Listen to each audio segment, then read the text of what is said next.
Soy Antonio Sala. En este vídeo vamos a intentar dimensionar correctamente los actuadores de este sistema térmico. El objetivo general es comprobar si con unas ciertas potencias, limitadas por saturación, es suficiente para controlar alrededor de cierto punto de funcionamiento cuando las referencias o la temperatura ambiente varían con unos ciertos incrementos prefijados. Habría que considerar todas estas cosas, pero el objetivo principal de este vídeo es la sección 2.1, analizar solo en ganancia, en régimen permanente, con un enfoque basado en poliedros, el dimensionamiento de actuadores para seguimiento de referencias, cancelación de perturbaciones o para intentar cumplir ambas especificaciones cuando tanto la temperatura ambiente como las referencias cambien simultáneamente.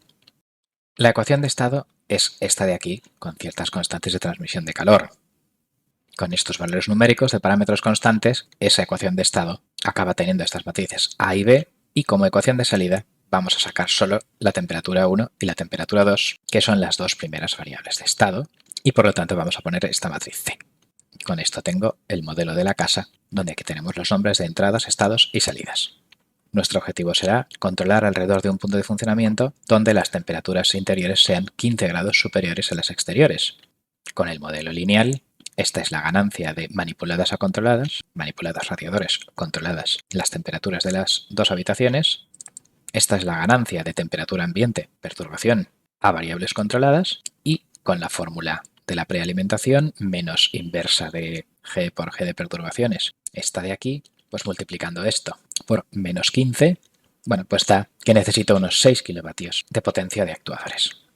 El objetivo, claro, es, diseñando unos actuadores con más potencia, ver cuántos grados extra de frío podríamos compensar o subidas y bajadas de las temperaturas.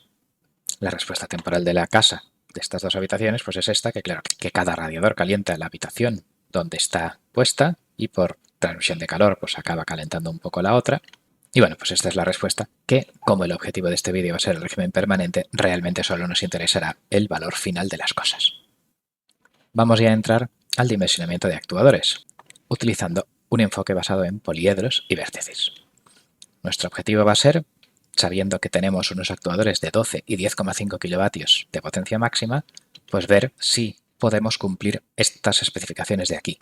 Las referencias de temperatura en las dos instancias pueden subir y bajar 3,5 grados respecto a su punto de funcionamiento, y también la temperatura exterior puede ser 5 grados superior o inferior al del punto de funcionamiento que hemos dicho. Podríamos estar pensando, por ejemplo, en 22 grados dentro, más menos 3,5, y 7 grados fuera, más menos 5 grados.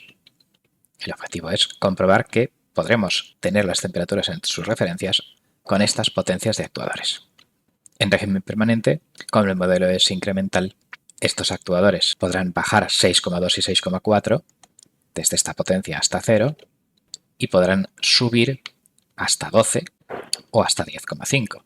Entonces, el primero de los actuadores tenemos un extra de 5,77 kilovatios y en el otro tenemos un extra de 4,12 kilovatios.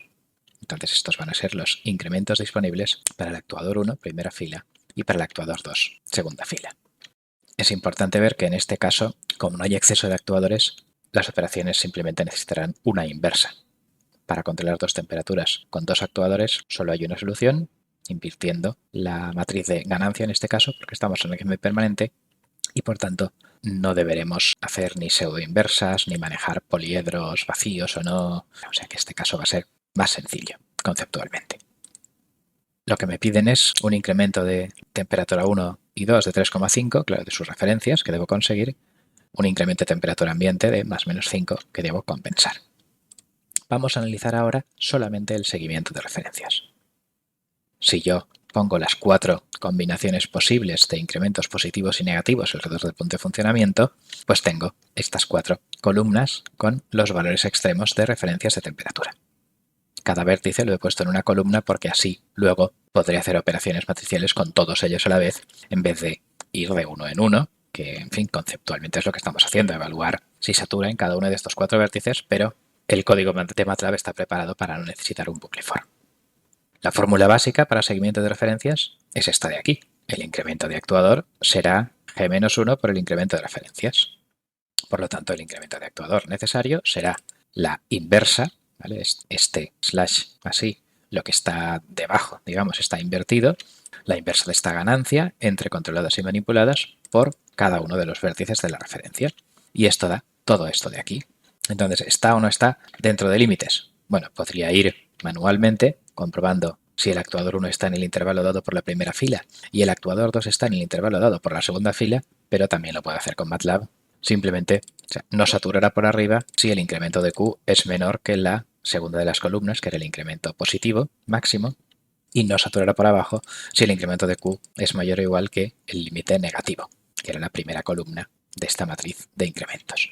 Bueno, pues con estas dos líneas, MATLAB comprueba que ninguno de estos elementos supera los límites de incrementos de saturación y, por lo tanto, cuando la temperatura ambiente está en su punto de funcionamiento, sí que podremos seguir estos incrementos de referencias sin saturar.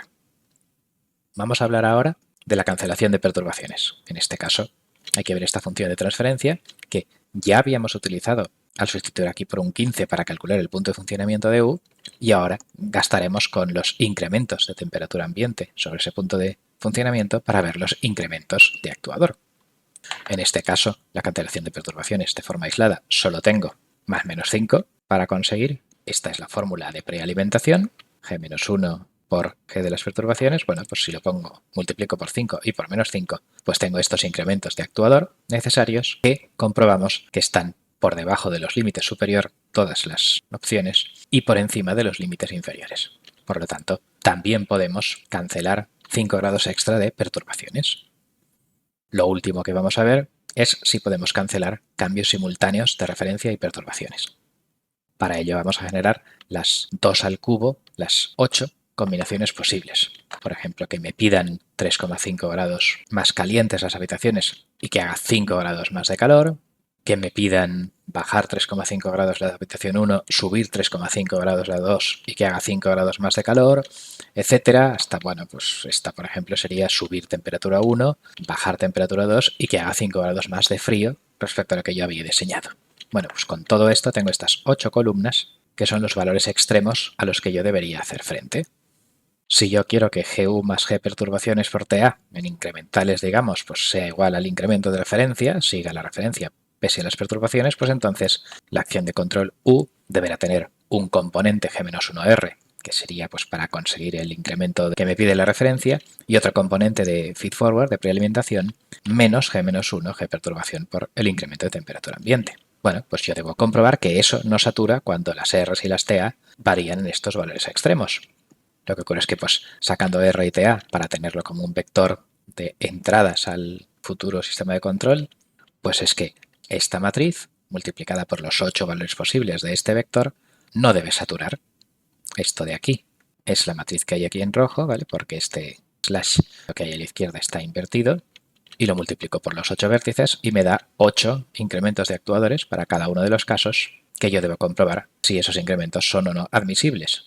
Lo compruebo con esta expresión lógica y me sale que aquí hay un caso en el que no es válido y en el que el segundo de los actuadores necesita mayor potencia de la disponible porque satura por arriba. Todos los demás casos son correctos, pero el sexto, este de aquí, 5,4976, que corresponde a esta situación, pues resulta que requerimos una potencia extra de 5,49 que supera a los 4,12.